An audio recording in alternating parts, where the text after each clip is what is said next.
Hey everyone, you're listening to the Active Turnkey Podcast, a podcast designed for hands-off, passive real estate rental investors. In the Active Turnkey Podcast, you'll hear Tom Olson and Jared Stoltmeister discuss all things turnkey rentals with other turnkey providers, service providers, and rental investors. Our goal is to help you reach your financial freedom and whatever comes after that. Let's go.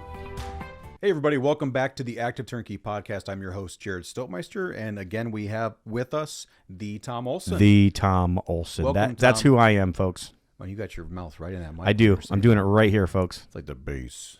Yeah. Oh, yeah. Oh, yeah. Love it. Love it. I practice it all the time, so I feel like I'm ready to go when we're live. You know what I mean? Yeah. Are you front ready of to the go, mirror? Jared? Are we live? Are we live? I hope Testing? so. Testing? I think we're Hi, live, Jared. guys. You caught us practicing and doing whatever the yawn was. La, la, la, la. La, la, la, la. Okay. That was Crazy. horrible That radio, guys. brutal. Sorry, folks. Brutal. But hey, we know it is. We're willing to admit we need to grow, right? We need to get better. Yeah, and that's what we're going to talk about today. You know, if anyone ever in life says that they've kind of arrived in life, they're in trouble. Yeah. They're in trouble. They're always in trouble. It's Yeah. like, so, and that's interesting because it's the same way in business, right? The same way at your job. Like if you're an employer and you have employees, whenever an employee gets to the point where they think they know it all and they've got it all taken, they've got it all figured out, like it's probably time to let them go. Yeah, they're not hungry anymore. That's for sure. And if you're not learning, you're gonna eventually get dumber. But that's kind of how the same way it is with networking. Absolutely. So we're going to talk about that today, right? 'Cause Yeah. We didn't even talk about what we're going to talk about today, but Yeah. we're going to talk about that today. Yeah, to this podcast, we're calling it Your Network is Your Net Worth. Yes. This is something that Tom's preached for years and years. If you've heard him speak publicly, this is one of his mantras. And so why don't you elaborate on that for us and tell us what you mean? It basically, to me, I like to add a couple things to this, and this part of this is because of my religious upbringing, and because of some stories in the Bible, right, where there's this man, and he has a master, and the master finds out that this steward of his isn't acting so well. He's not doing so well. He's about ready to he's doing a bad job. He's not being a good steward, and so his master comes to him and he says, "Hey, I found out you're not doing a good job." He's like, "You need to fix this or you're out." I mean, I don't know how else better to say it in today's words, but he's basically like, you need to fix what you're doing. You need to get your act together. I don't know. What do we call that, Jared? The HR term, the proper HR term? If they're not doing their... Yeah, we have a disciplinary action. We have like a path to succeed. Like people use so many different, You terms. have an opportunity. Yes, an opportunity to improve. That's the language. An improvement opportunity. Here you go. Yeah. So this guy got an opportunity improvement, and he was given the opportunity to improve his behavior. And so what did this guy do? This guy started going out to everybody in his network, and all the people that the king had loaned money to, or anybody that owed the king money or owed this master money. And I don't even really know what they were all for. I don't even know that it One really was oil. Yeah, so maybe which like was valuable back you owed so much in oil. Maybe they owed so much in cattle. Maybe they owed so much in their different things. And so the first guy, he came to him, and I'm not getting the story 100% right, so don't quote me on this, but I'm just kind of giving you an example. Sure. So the guy says, "You owe 100. Let's cross that off and put 50." Right? Wow. And then it was like the next guy was like, "Oh, you owe 60. Let's cross that out and put 30." And then, "Oh, you owe 40. Let's cross that out and put 20." And it was interesting what happened there. He was really like making friends with all these people. And the way I kind of look at it is he was kind of like putting himself a net for himself. He was giving himself a safety net because he knew that if his boss found out what he was doing and that he wasn't really a good steward, he was really good for nothing, that his boss was probably going to fire him, and he was going to need somewhere to go at that point. And so he was trying to go out and trying to find ways to help other people, and that's how he was creating this little safety net. And it was very interesting because when he went back to his boss found out what he was doing. And think about it, most of us, myself included, I'd be pretty pissed if I found out that people were saying, "Oh, just you don't need to pay that much for rent. Just pay this much for rent, and we'll be fine." But the boss said, "You know what? This was a pretty wise thing that you did." Now, what we don't know. I mean, I kind of feel like, well, maybe it made the boss look good too, right? Because at the end of the day, like, maybe. I think people could have thought, hey, the boss was doing it. It really wasn't the guy. Oh, no. The guy thought he was slick, but it was really the boss that was kind of like being the giver at this point in time. And maybe the boss was wise enough to understand that and know that. And he thought to himself, man, you know what? This, you did a wise thing here. Maybe you're okay after all. And I mean, he got to keep his job. So, I mean, to me, that's the biblical application of it. And that's the side of it that to me, I always make this statement. I always say your network is not only your net worth, it's also your survival plan. And that's where it kind of comes from with that. But many people in real estate talk about your network is your net worth. And so what does that mean? To me, what I believe that means is if I need something, I've got a guy, right? We used to have a guy that worked for us, and didn't matter what it was, like he had a guy that could do something. So it was kind of like, oh, he's got a guy. And that's really what we all need, right? So it doesn't matter what it is in our real estate career, in our business, or in our life, or in our personal life, whatever it is, like you want to have a guy. I was just going to ask Jared, and maybe he can ask me, and we can kind of go through this a little bit, just kind of giving, and I think I even need these tips sometimes because I'll be honest with you, I'm not really an extrovert. Like to me, like if I don't trust you, if I don't feel like there's something here, what I will do, and so I guess this is a little bit of a tip for people like me maybe. So what I will do is I will just listen. I will just sit back and I just pay attention. And I observe and I listen to see, is there an opportunity here? Is there, number one, do I have anything in common with this person? Do I even want to offer value to this person? Because there's some people out there you just don't even want to work with. So I'm listening, I'm paying attention, but if there's something I feel like somebody's asking for help and somebody's saying, hey, I've got a need, and I think I can help them with that, or I have previous knowledge, or I have a connection, that's what I use. I use that listening part of communication, which I believe is actually the most important part of communication, way more important than even talking. Like right now, when you guys are listening to me, like without the listener, it doesn't really matter what the person that says. It doesn't matter what I say if nobody listens, and it doesn't really matter. So the listening part of the conversation, the listening part of communication is way more important. So that's what I do. I listen first. I see if there's an opportunity. I see if there's connection. I see if there's, commonality. And then I kind of then I'll butt in a little bit. And then I'm not the type of person that just comes up to anybody, hey, how's it going?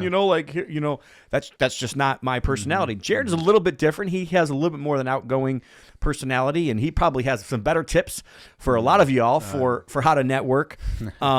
But so Jared, so give the audience some. So Jared's gone with me on many different sales trips and many different things on different clubs that we've been to and different masterminds, and he's got to get to know a lot of different people. So Jared, what are some things that you would give, or maybe some quick tips that you can help our audience with, and how do they grow their network? Maybe how when they're out in a setting, like what do they do? What should they be thinking? So first of all, I like to piggyback a little bit on the parable you gave on the unjust steward. It's one of my favorite passages, and I had the opportunity to teach that to the group I'm in, that I teach in our church. And it's really interesting. You had the guy who was just a bad manager, a bad steward, and then all of a sudden things got real urgent for him. And really you have a picture of two different people. In this case, he was a bad manager doing a bad job. In this case, and in the parable, it's like, what are you going to do to set yourself up? So really for us, you have a picture of where you are now and what you want to be. And you have to kind of change. In many cases, we need to change what we're doing if we want to have a different result. And so, what do I need to do to be the person I'd like to be and to make the connections I want to make? So it's in that parable, it's really helpful to see that. But one thing that I have when people have called, so I have phone calls with investors, especially get new people who are trying to get to know us a little bit, and they go through different questions, and naturally I go into our property management company. We have an in-house property manager, so I talk about them briefly, and then I talk about, eventually we get into financing options, and then we get into insurance and different things like that. And one time I had an investor, it's happened a couple of times, but one guy was really pushing me on why we have preferred lenders. And he was almost insinuating, well, is that a bad thing for him, because maybe we have like an inroad or something with these people? And I made sure to tell him, like, hey, we have no affiliate agreement with our lenders. We don't get compensated for recommending them. In the end, I told him we recommend them because they get deals done. And if you're an investor, that's what you want. There's a lot of lenders that make promises that never can fulfill them. In the end, you find a good deal, you just want to close on it because it's a good house and you want to close. And so normally when I go through that with them, I just say it on my call that birds of a feather flock together. And so if you have found somebody, even just one, if you found one person that you know, like, and trust, and you think that person's a good person, birds of a feather flock together. Who do they run with? Who are the people that they're working with? Because odds are they're going to run with other like people. And also the guys who are a little slick, the guys who are looking to that you can just look at them and you're like, I don't trust that person. Just write it down. The people they run with, they're probably not either. Mm-hmm. And so you really want to identify the people who know, like, and trust. They've had some bumps and bruises. They've learned their lessons. They are probably working with similar people. Now, it doesn't mean that they're the right people for you, but just ask them, hey, who do you use for it? And in most cases, I think those people, they're not trying to hoard these people. In fact, they probably like the idea that they're helping their partner grow their business. Mm-hmm. So I would say, ask people that you know, like, and respect, and trust, that you would do business with them, and say, who do you use for this? Who do you use for that? And almost maybe pay attention who they may not use as well. So that would be right away, like growing your net worth, or your network, is finding people you know, like, and trust, and just ask them questions. That's a good point. Kind of leads me to a couple different things that I thought of, like a question that I learned a long time ago, and this should always be in the back of our mind. So Jared kind of hit it, but not exactly. Mm-hmm. And so I want you to write this question down. Who do you know that I should know? That's good. So some of it, people know you and they know what you need, and they're like, oh, and most of your friends, most of the people that you've already connected with would be more than willing to help you with, with helping you with your network. So, great points there. But just like Jared said, if you need a lender, if you need somebody else, like, go out to your network and then find who they recommend. Mm-hmm. And, hey, who do you recommend for this? Who do you recommend for this? I mean, it's funny, even on Facebook, like, I need a contractor for this today. Like, you see this on Facebook all the time. Mm-hmm. I need a contractor that can clean out a house today. I need a plumber, emergency plumber today, right now. And that's what they're doing. I mean, I know it's social media, but it's the same concept. Sure. Like, they're going out to their network and saying, I need something right now. Please, somebody help me. Those are all great points. So, Jared, I wanted to ask you this. So, like, let's just give a setting. Like, you're going to a new place, you're going to a meetup group, you're going to a mastermind, and you don't know anybody there. Mm-hmm, mm-hmm. What do you do? So I've had this opportunity, and in many cases, I've had the opportunity with Tom, and Tom's the expert of our company, and so. Sometimes I go in a room, Amelia, can you make sure we get that again? Like, Jared can say that over and over again. That'll be the clip. That'll be the clip. That's just kidding, guys. That's kidding. Good. No, I mean, I remember my first time going into a room. We were in a mastermind and of professionals in the Texas and Dallas area, and I had never been in a group like that. And these guys are all professionals. These guys have their own businesses, very successful men. And I'm walking the door, and I didn't have a lot of experience doing that, and I was intimidated. I was very intimidated by the group, but ultimately, I just told myself, just go find somebody and just go sit down, and just strike up a conversation. And so So what do you? And I know I'm trying to get into specifics, and Jared, obviously, as you can tell, wasn't prepped for this. He didn't know, how I was going to go with this conversation. He got me, guys. It's all on video. But so like, and honestly, this is even for me too. Like, what do you say? Like, what do you like? How do you strike up that conversation? Because I'll be honest with you, Jared, I actually believe you're better at this than I am. So I mean, I'm coming to you asking you, how can I get better here? And I'm sure there's people out there that would appreciate this as well. Like, how do you actually strike up that conversation? What do you say? How do you seek the right person to talk to? Because in my opinion, when I'm going out, I'm actually going on a cruise here in a couple of weeks, and I'm thinking to myself, there's going to be people I don't know. And I'm thinking to myself already, how do I strike up the conversation? I know what I do. I already told you, I listen. But the problem is a lot of times you don't get the opportunity, still don't get the opportunity to like strike up that conversation. So how do you do that, Jared? I think, first of all, people spot somebody they're in it only to get something from you. Yeah, that's good. So like, of course, everyone is there to meet and find people and to connect I mean, everyone's looking for something. That's why you're at the event.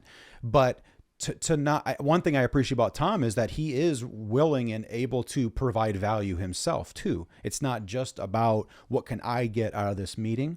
So I respect that with Tom. So I think just the other part of it is I think people everyone's feeling, right? They're feeling, and no one really wants to get sold at a meeting like that. They don't want a deal shoved down their throat within the first 5 minutes or 2 minutes of a conversation. In the end, like having a genuine conversation, like, hey, how you doing? My name is Jared. Tell me a little bit about yourself. This is a meetup. People are, you expect to be talked to and to have a conversation. So have a real conversation. Ask them real questions about them, what they do, how they bring value to people, and it not necessarily be about what can you do for me this second. Just really talk to them like a real conversation. And one thing you could even say is like, how would you like to have a conversation with somebody? I think different personalities you might be thinking too difficult. You can get into personality traits or whatever. But I have found that if people really appreciate it when somebody is asking them questions about them, like real questions about them, their family situation, not like, and they can tell if you're just not being nosy, if you're just trying to get to know them. I think that is I think it disarms them.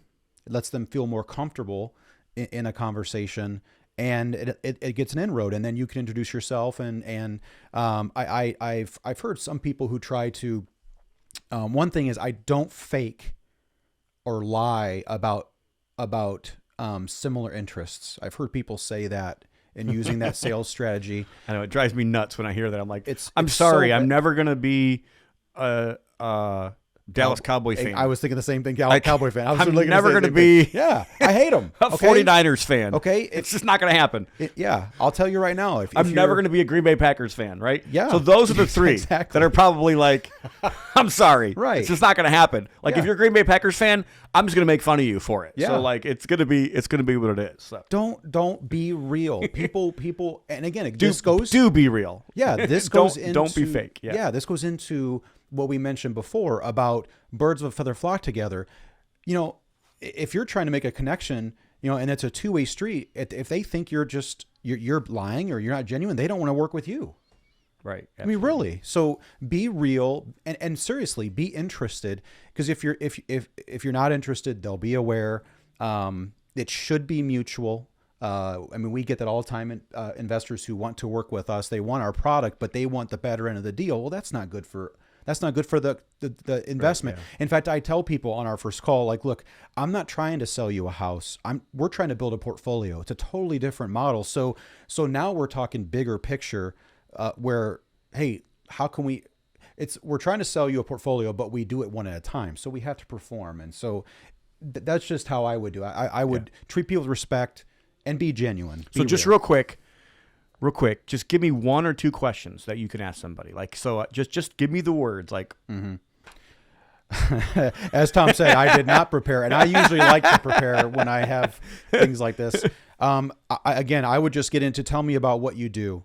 Tell me, that's a good question. Tell me what you do. I love your question about who do you know that I should know. Well, but you don't want to ask that question until like you're farther on in the conversation, no, right? But icebreakers, like icebreaker questions, like how do you like?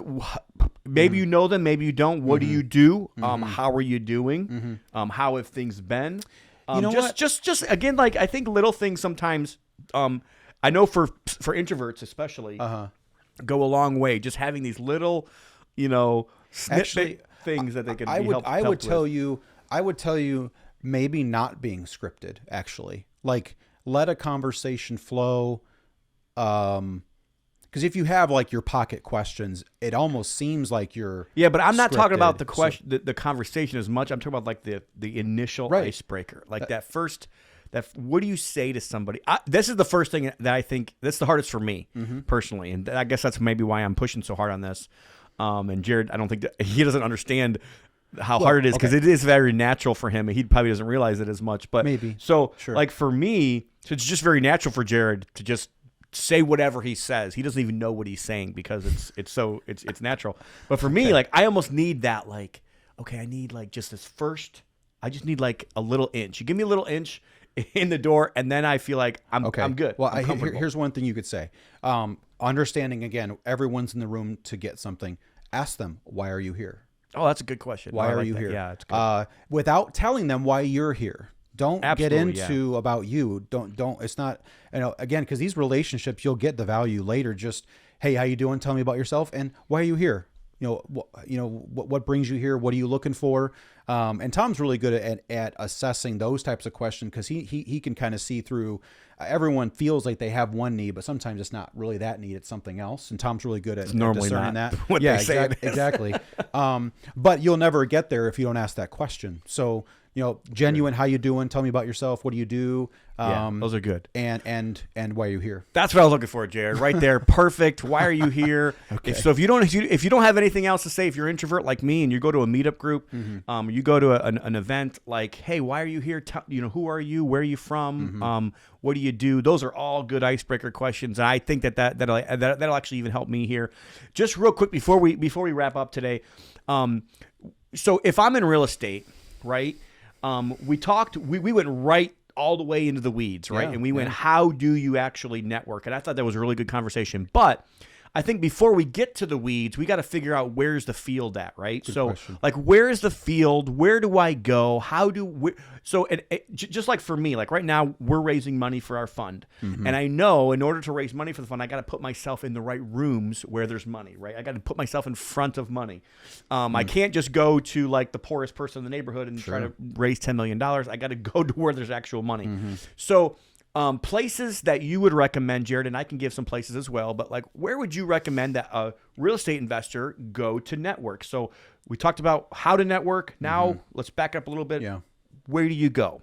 Yeah, I think today is that you can get access to that more easily than maybe back in the day, right? Years ago, before social media, before internet or whatever. Like, where do you go to find a meetup? That's where you want to go. You want to go to the meetup, and in this case, they're marketed. But I frankly, if you're starting out, going to a local meetup, a local RIA. Because again, if you're just starting out and you're wanting to network, you don't know enough to know really anything. Just go to a RIA, get used to the conversations and the speakers and who they're talking to, but that's where I would start. I think your local RIA, your local meetups, and again, you can search all that online now. I mean, you can go on your social media platforms and see all that. So that's a good one. We actually have a meetup group here. So if you're local to Northwest Indiana, or if you're going to be in this area. I think our next one is February 29th, believe it or not. Oh, wow. Your day. And we're going to be talking about tax sales. And if you go to a local meetup group like ours, every month they're going to have a little different topic. So you're going to learn, you're going to get many benefits from that. You're going to get to learn, you're going to get to network. And honestly, for us, we like to try to get deals done. So we try to ask everybody, what deals you got, who needs help with a deal, like all that kind of stuff as well. So I think meetup groups are great.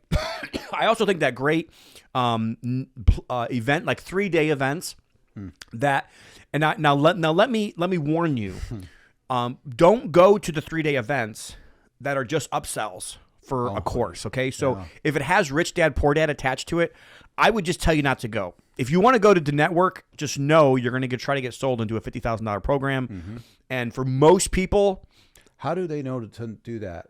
Well, normally it tells you right up front, like this is a Rich Dad Poor Dad. Okay. No, I mean, like, how do you know that entity would upsell I you? would probably tell you, talk to I think go to the RIA first or go to the meetup group first. Ask them who they recommend to go to. Got it. Or follow people like us. Like I will tell you right now, come to the Free for All event.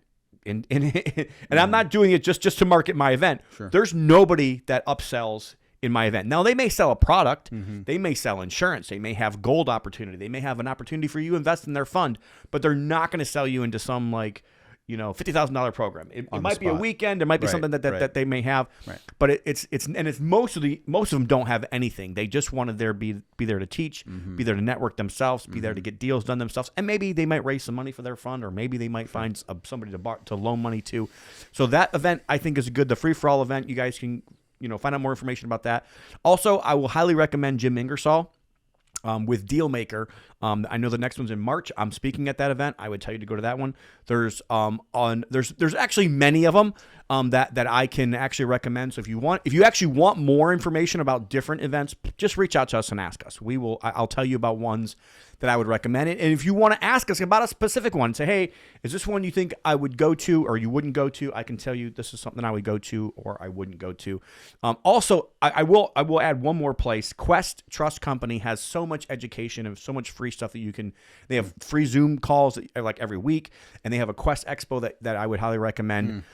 There's some cruises that we go on each year, and there are some great places to network and to find education, but that's probably as much as I'm going to give for you guys for today. I think that's good, Tom, because I think a lot of times the people that are probably the best to go to, the people that are like already giving away education without charging you. They're giving it to you like in the door. That's a good. And just like Jared said, birds of a feather flock together. Yeah. You're going to find there's going to be certain groups where there's a bunch of snakes in them. And they're going to find other groups where there really are genuine people that really do want to have like a good network. And they're pretty protective of their network, and they don't want those snakes in. So you do have to be, and I'm not going to say that no snakes ever get into those networks, because they do. It's true. But we're always constantly trying to weed those people out, so to speak. So, well, that's going to do it for today, guys. Hope you guys enjoyed this. If you guys enjoyed this, give us a 5-star review. Give us a review on our Facebook page. Give One Group Network a review. But you guys can find out more information about us at onegroupnetwork.com. You guys can get on our buyers list. Yep. And you guys can also schedule a call with Jared, and he can talk to you about what we can offer here with our active turnkey rentals in Northwest Indiana and in Pensacola, Florida. But that's about it. Right? Anything else, Jared? No, sir. Okay. We're ready to go. Active turnkey. The best way to buy rentals. Have a good day. One Group Network makes no warranty, guarantee, or representation as to the accuracy or sufficiency of the information featured in this podcast. The information, opinions, and recommendations presented in this podcast are for general information only, and any reliance on the information provided in this podcast is done at your own risk. This podcast should not be considered professional advice.